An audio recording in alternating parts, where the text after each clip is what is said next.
विद्यार्थी मित्रांनो, आज आपण कॅपॅसिटन्स ऑफ सिलेंड्रिकल कंडेन्सर अभ्यासणार आहोत.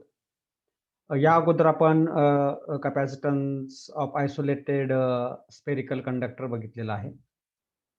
Capacitance of parallel plate condenser सुद्धा आपण त्याचं डेरिव्हेशन अभ्यासलेलं आहे आणि कॅपॅसिटन्स ऑफ स्फेरिकल कंडेन्सर चं सूत्र सुद्धा आपण कालच्या लेक्चरमध्ये प्रूव्ह केलेलं आहे, डिराईव्ह केलेलं आहे. आता आज आपण या ठिकाणी अभ्यासणार आहोत तो म्हणजे सिलेंड्रिकल कंडेन्सर. वेगवेगळ्या शेपमध्ये जर म्हणजे कंडेन्सर असतील, तर त्यांचा कॅपॅसिटन्स किती असतो? अ, हाच अभ्यास या निमित्तानं आपल्याला करायचा आहे. आता सिलेंड्रिकल कंडेन्सर म्हणजे काय असते? तर cylindrical condenser consist of solid or hollow cylinder, hollow cylindrical conductor surrounded by another coaxial hollow cylindrical conductor. म्हणजे एक असा सॉलिड हा तांबड्या कलरने दाखवलेला जो आहे, तो हा एक पोकळ असेल किंवा घन अशा पद्धतीचा सॉलिड सिलेंडर आहे आणि त्याला बाहेरून सराउंड करणारा हा हॉलो आहे, हा पोकळ आहे. निळ्या रंगाने दाखवलेला जो सिलेंडर आहे, तो पोकळ आहे आणि कोएक्सियल आहे. दोघांचा अक्ष हा सारखाच आहे. काळ्या लाईनने दाखवलेला जो आहे, हा त्याचा अक्ष आहे. तर असे एक अरेंजमेंट आपण म्हणलेले आहे आणि या दोन्हीमध्ये जो रिजन आहे तो एअरच आहे. त्याच्यामध्ये आपण कुठलं डायइलेक्ट्रिक मीडियम विचारात घेतलेलं नाही. तर त्याच्यामध्ये हवाच आहे. तर अशी एक सिस्टम आहे याला आपण सिलेंड्रिकल कंडेन्सर म्हणू शकतो आणि मग याचा कॅपॅसिटन्स किती असतो?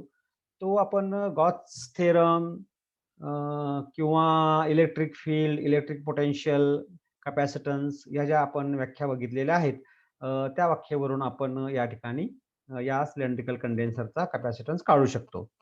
आता त्यासाठी हे 2 कोएक्सियल सिलेंडर घ्या. आतला तांबड्या रंगाने दाखवलेला आणि बाहेरचा निळ्या रंगाने दाखवलेला आणि समजा हा जो आतला जो सिलेंडर आहे त्याची त्रिज्या जी आहे ती आपण ए मानूया आणि बाहेरचा जो सिलेंडर आहे त्याची त्रिज्या आपण या ठिकाणी बी मानूया. अ, आणि एल जी आहे त्या सिलेंडरची लांबी आहे. L is the length of the cylinder.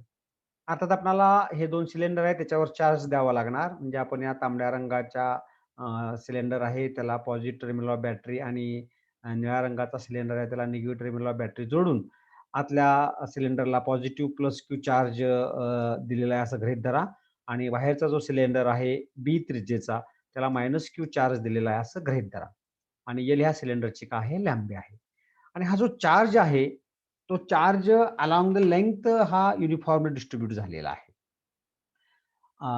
आणि म्हणून आपण इथं लिनियर चार्ज डेन्सिटी डिफाईन करणार आहे. कारण चार्ज हा अलोंग द लेंथ आहे. स्फेरिकल कंडेन्सरमध्ये तो ऑन द स्फेरिकल सरफेस असल्यामुळं आपण त्या ठिकाणी सरफेस चार्ज डेन्सिटी आपण विचारात घेतली होती, चार्ज पर युनिट एरिया. पण इथं आपण लिनियर चार्ज डेन्सिटी घेणार आहे आणि लिनियर चार्ज डेन्सिटी आपण सिग्माच म्हणूया अक्षरांनी and it is given as charge per unit length of the cylinder. म्हणजे एकक लांबी असेल तर चार्ज किती असेल? सिग्मा असेल अशा पद्धतीने. तो आपण सूत्रानुसार sigma is equal to Q divided by L अशा पद्धतीनं दिलेला आहे. आता त्याच्यामध्ये आपल्याला एक अझम्पशन करायचं आहे. ते अझम्पशन असं आहे, की ह्या ॲक्सिस पासून आपण हा पी हा बिंदू घेतलेला आहे. तो आर एवढ्या अंतरावर घेतलेला आहे. म्हणजे आणि आर त्रिज्येचं हे डॉटेड हिरव्या रंगाने दाखवलेलं जे आहे, ते आपण सिलेंड्रिकल सरफेसच त्या ठिकाणी ड्रॉ केलेला आहे. तो सुद्धा सिलेंडरच आहे.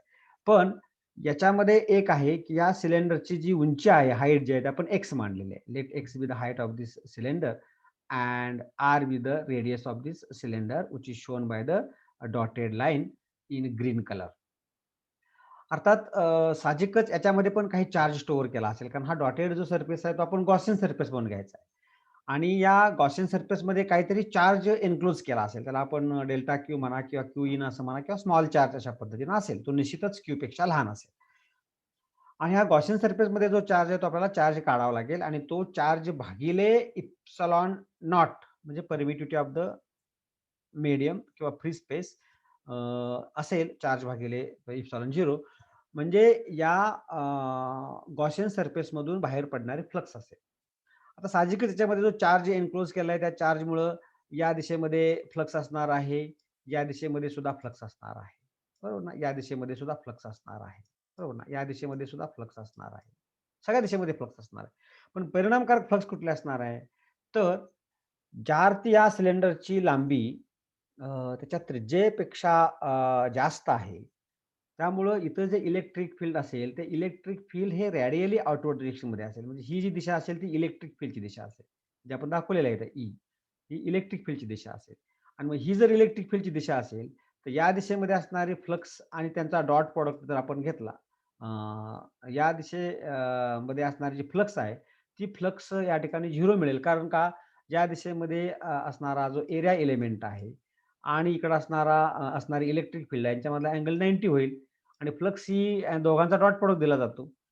त्यामुळं इकडं असणारं जे फ्लक्स असेल ती 0 असेल. त्याच पद्धतीनं खालच्या दिशेमध्ये असणारी जी फ्लक्स असेल ती सुद्धा 0 असेल. आणि मग परिणामकारक फ्लक्स कुठले असेल?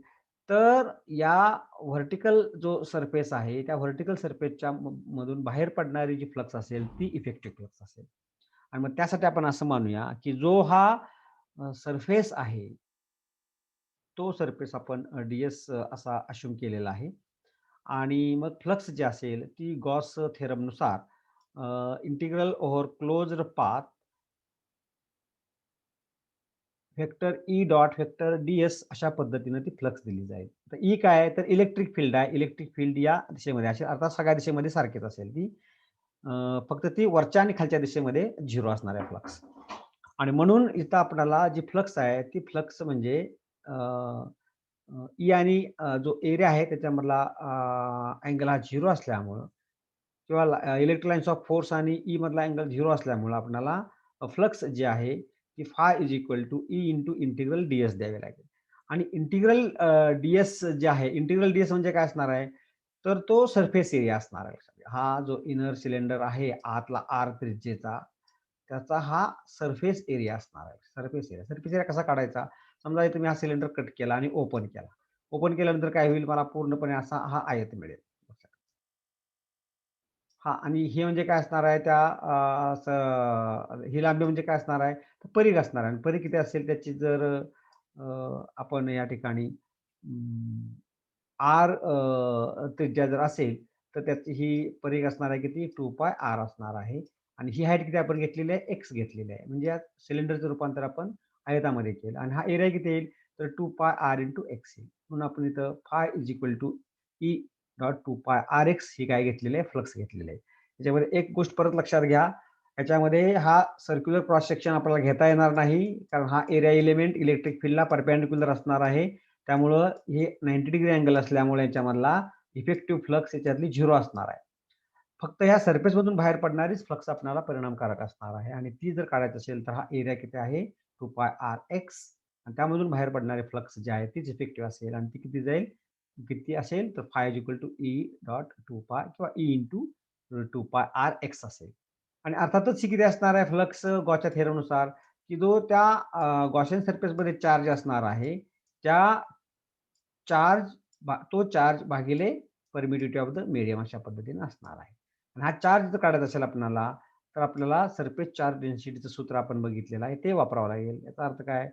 तर surface charge surface charge density नाही, linear charge density sigma is equal to Q divided by L अशी दिली जाईल लक्षात घ्या. कारण प्लस क्यू चार्ज हा त्या Gaussian surface plus Q charge पैकी काही चार्ज हा त्या गॉसियन सरफेसमध्ये एन्क्लोज केला आणि तो आपल्याला काढायचा आहे. याचा अर्थ काय होतो? Sigma is equal to Q भागिले एल मी मगाशी सांगितल्याप्रमाणे. तर क्यू चार्ज हा पूर्ण एल लांबीवर असा डिव्हाइड झालेला आहे आणि म्हणून linear charge density he total charge divide by total length अशी असते. त्याचा अर्थ असा असतो, की आपण एकक लांबी जर घेतली तर चार्ज किती असेल? तर सिग्मा असेल. आणि म्हणून एक्स लांबी जर असेल, आपण एक्स उंची जर आपण म्हणजे असेल, तर एक्स ह्याच्यामध्ये किती चार्ज स्टोअर केला असेल? तर साहजिकच Q divided by L into x मिळेल. हा चार्ज त्या गॉसियन सरफेसमध्ये एन्क्लोज केलेला चार्ज असेल. की क्यू एनची किंमत असेल ती आपण जर इथं अशी आपण सबस्टिट्यूट केली, तर आपल्याला जे फ्लक्स आहे ते flux E into 2π rx Q by L into X divide by epsilon 0 मिळेल. हे एक्स एक्स काय होईल? कॅन्सल होईल. हे सिम्प्लिफाय केलं तर तुम्हाला E is equal to Q divided by 2π epsilon 0 r L अशा पद्धतीने काय मिळेल? हे इलेक्ट्रिक फील्ड मिळेल. हे महत्वाचं लक्षात. एकदा इलेक्ट्रिक फील्ड काढलं की आपल्याला पोटेन्शियल डिफरन्स जो आहे दोन सिलेंडर मधला तो साहजिकच काढता येईल. आपण हे V is equal to minus E dot D R अशा पद्धतीनं पोटेन्शियल देतो. पण लिमिट्स ऑफ इंटिग्रेशन काय आपण तर बी या त्रिज्येपासून ए या त्रिज्येपर्यंत आपण युनिट पॉझिटिव्ह चार्ज डिस्कस केल्यानंतर त्या ठिकाणी आपल्याला पोटेन्शियल डिफरन्स मिळेल दोन सिलेंडर मधला. म्हणून आपण लिमिट्स ऑफ इंटिग्रेशन हे दोन सिलेंडरच्या त्रिज्या घेतलेल्या आहेत. आउटर सिलेंडरची त्रिज्या बी ते इनर सिलेंडरची त्रिज्या A with negative sign as so minus integration from B to A E dot dr will be the potential difference between two cylinders. So this is equal to minus integration A to B E dr मिळेल. E ची किंमत या ठिकाणी आपण जर substitute केली तर आपल्याला पोटेन्शियल मिळेल आणि ती पोटेन्शियल आपल्याला V is equal to minus integration A to B E ची किंमत Q divided by 2 pi epsilon 0 RL dr असेल. त्याच्यामधून Q divided by 2 pi epsilon 0 L हे बाहेर निघेल. आर हे अंतर बदलू शकतं त्यामुळं 1/r इंटिग्रेशन फक्त आपल्याला घ्यावं लागेल आणि 1/r इंटिग्रेशन येईल लॉग आर कायचं इंटिग्रेशन येईल लॉग आर आणि लिमिट्स ऑफ इंटिग्रेशन असतील बी टू ए बरोबर ना. अर्थात याच्यामध्ये सबस्टिट्यूट केलं तुम्हाला काय मिळेल log A minus log B म्हणजे तुम्हाला काय मिळेल हे log of A divided by B असं मिळेल बरोबर लॉग ए मायनस लॉग.